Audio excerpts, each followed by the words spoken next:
Good morning बच्चों। तो स्वागत है आपका मेरे यूट्यूब चैनल कृष्णा स्टडीज़ में। आपको पता है हम लेसन फर्स्ट के सुभाषितानी के प्रश्न 5 पर हैं, तो हम प्रश्न 5 से शुरुआत करते हैं। प्रश्न 5 में आपके क्वेश्चन आंसर कुछ इस तरह से हैं। प्रश्नानुत्तराणि निखत, यानी कि इन प्रश्नों के उत्तर दीजिए। पहला प्रश्न है आपका कुत्र। कुत्र यानी कि कहाँ, विस्मय न कर्तव्य, कहाँ हमें विस्मय यानी कि आश्चर्य नहीं करना चाहिए। मैंने आपको ये प्रश्न बताया था कि हमें कहाँ आश्चर्य नहीं करना चाहिए। तो इनके उत्तर हम देख इस तरीके इनके कुछ प्रश्न उत्तर बनाए हैं। कुत्र विस्मय न कर्तव्य, इसमें मैंने अभी आपको बताया था कि किसमें हमें विस्मय नहीं करना चाहिए।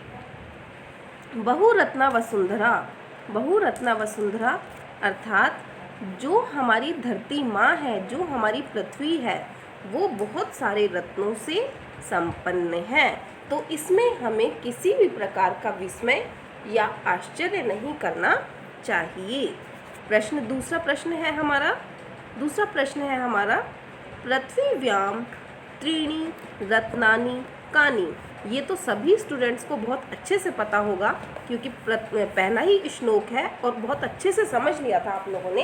पृथ्वीव्याम यानी कि पृथ्वी पर, पृथ्वीव्याम पृथ्वी पर त्रीणि तीन कौन कौन से रत्न होते हैं।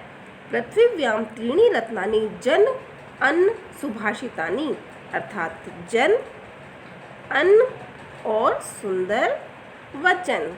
सुंदर वचन हमारे इस पाठ का नाम है। Very good. नेक्स्ट है हमारा यक्त नज कुत्र सुखी भवेत। मतलब ये है कि कौन से लोग किस प्रकार क्या सुखी हो सकते हैं। यक्त नज कुत्र, किस प्रकार, कुत्र मतलब किस प्रकार, सुखी भवेत किस तरह के लोग खुशी रहते हैं। जो लोग विद्या का संग्रह करने में, धन को खर्च करने में, आहार व्यवहार में, खाने पीने में और व्यवहार में, ठीक है, लज्जा का अनुभव नहीं करते, वो लोग सुखी भवेत, वो लोग सुखी रहते हैं। Very good. नेक्स्ट है आपका मंजूषात। हाँ, अब आपका ये प्रश्न कंप्लीट हो गया है। नेक्स्ट है आपका सिक्स्थ क्वेश्चन। सिक्स्थ क्वेश्चन में देखिए बच्चों, आपसे क्या पूछा गया है। मंजूषात पदानी चित्वा लिंग अनुसार लिखित, यानी कि जो आपका ये कुछ प्रश्न, कुछ शब्द दिए हुए हैं, कुछ शब्द आपको दिए हुए हैं। यहाँ पे मैं आपको एक बार आपकी बुक में दिखा देती हूँ कि आपको किस प्रकार से शब्द,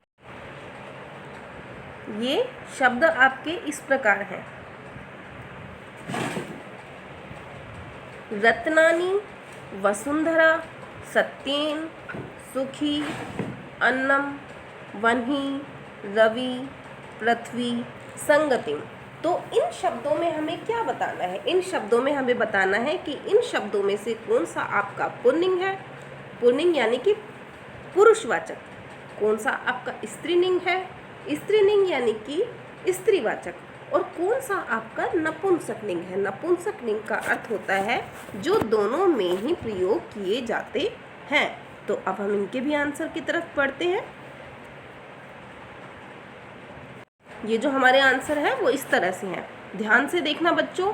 और जो मैं आपको आंसर दे रही हूँ, जो मैं आपको आंसर करा रही हूँ, आप उसका या तो स्क्रीनशॉट ले लीजिए या फिर आप इसको अपनी कॉपी में नोट डाउन कर लीजिए।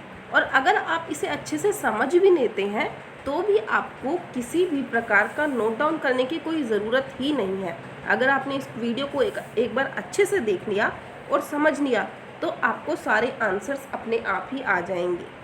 ठीक है बच्चों।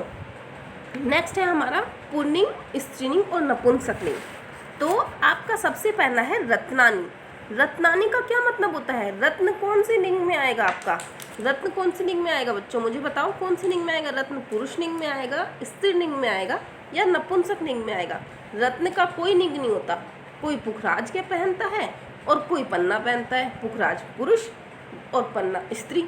तो क्या हुआ, ये तो दोनों में आ गया। तो ये हमारा क्या हो गया बच्चों, ये हो गया हमारा नपुंसकलिंग।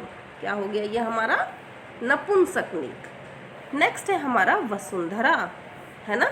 वसुंधरा ही है ना हमारा दूसरा शब्द बच्चों, वसुंधरा। वसुंधरा यानी कि हमारी धरती माँ। और माँ क्या है? माँ है स्त्रीलिंग। क्या है माँ? स्त्रीलिंग। तो वसुंधरा हमारा किस में आ जाएगा? स्त्रीलिंग में। नेक्स्ट है हमारा सत्येन। कहते हैं ना ये सत्यवक्ता है, ये सच बोलता है, ये इसमें क्या आएगा हमारा? इसमें हमें किसकी साउंड आ रही है? इसमें हमें पुरुषवाचक शब्द की साउंड आ रही है। तो दैट मीन्स ये हमारा क्या हो गया? सत्येन हो गया हमारा पुल्लिंग यानी कि पुरुषवाचक शब्द। नेक्स्ट हमारा है सुखी। कौन सा शब्द है हमारा? सुखी। सुखी स्त्री भी हो सकती है, पुरुष भी हो सकते हैं, तो ये हमारा आएगा नपुंसकलिंग में। उसके बाद हमारा आता है अन्न। अन्न भी हमारा बेटा पुरुषवाचक ही शब्द है। अब हम आ जाते हैं वहीं पे। वहीन यानी कि बहना। बहना यानी कि जैसे नदी बहती है, वायु बहती है, तो ये हमारा किस में आएगा? वेरी गुड, स्त्रीलिंग में आएगा। ठीक है। उसके बाद हम आ जाते हैं बच्चों रवि। रवि यानी कि सूर्य। रवि मतलब सूर्य। और सूर्य क्या है हमारा? सूर्य पुरुष है। सूर्य हमारे देव हैं, बोलते हैं ना सूर्य देवता। तो सूर्य देवता हमारे हो गए, क्या हो गए सूर्य देवता हमारे? सूर्य देवता हमारे हैं पुरुषवाचक। तो ये हमारा हो गया पुल्लिंग। फिर हम आ जाते हैं पृथ्वी पर। पृथ्वी सेम अभी जो हमने वसुंधरा बताया था, वसुंधरा, पृथ्वी, धरती, ये सब क्या आ जाता है हमारा? स्त्रीलिंग में। ये सब हमारा किस में आ जाता है बच्चों? स्त्रीलिंग में।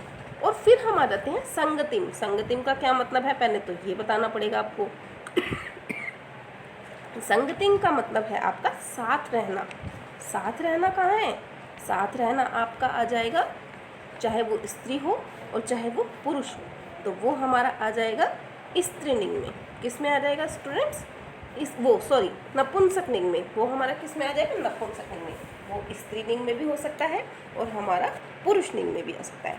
तो अब हम अपने अगले क्वेश्चन की ओर बढ़ते हैं। ये सारा सबका क्लियर है कॉन्सेप्ट? आगे बढ़े, आगे हम नेक्स्ट क्वेश्चन की तरफ बढ़ते हैं। नेक्स्ट क्वेश्चन है हमारा, तो हमारा जो नेक्स्ट क्वेश्चन है वो है अधोनिखित पदेषु धातवः के सन्ति। यानी कि ये जो पद हैं हमारे, ये जो हमारे पद हैं, ये किस धातु शब्द, किस धातु रूप के हैं? एक हमारा होता है शब्द रूप और दूसरा हमारा क्या होता है बेटा? दूसरा हमारा होता है धातु रूप। शब्द रूप अलग होते हैं, धातु रूप अलग होते हैं। तो अब हमें ये बताना है कि ये पद, ये जो हमारा पद है, ये किस धातु रूप का है? ये हमारा जो पद है, इसके धातु रूप कौन से हैं? यानी कि जैसे करोति है, ये इसका कौन सी धातु रूप का है? पश्य है, किस धातु रूप का है? भवेत किस धातु रूप का है? और तिष्ठति आपका किस धातु रूप का है? तो इसके भी उत्तर की ओर हम बढ़ते हैं। हाँ, तो इसके उत्तर की ओर बढ़ते हुए स्टार्ट करते हैं। अधोनिखित पदेषु धात्वा के सन्ति। यानी कि ये जो हमने पद दिए हुए हैं ये किस धातु रूप के हैं? करोति। करोति का क्या मतलब होता है बच्चों? करोति का मतलब होता है करना। और करना किस धातु, करना का धातु रूप संस्कृत में हम किस तरीके से बोलते हैं? क्रा। तो ये किस धातु रूप का है? क्रा। नेक्स्ट हम आ जाते हैं पश्य।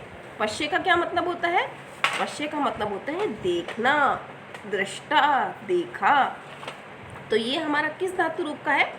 ये हमारा है दृष्ट धातु रूप का। नेक्स्ट हम आ जाते हैं भवेत। भवेत मतलब भू। ये हमारा भू धातु रूप का है। तिष्ठति।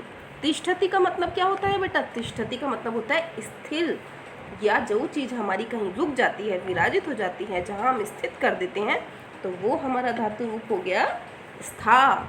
यानी कि ये स्था धातु रूप का है। तो ये कंप्लीट हो गया है आज आपका चैप्टर सुभाषितानी, आपका कंप्लीट हो गया है। और इसको बेटा बहुत अच्छे तरीके से आपको स्टडी करना है और उसके बाद आपको अच्छे मार्क्स गेन करने हैं। ओके, तो इसी के साथ हम अपने लेसन को समाप्त करते हैं और कल मैं फिर से आऊँगी लेसन 2 स्टार्ट करने के लिए। ओके, तो अभी के लिए मेरे बच्चों बाय।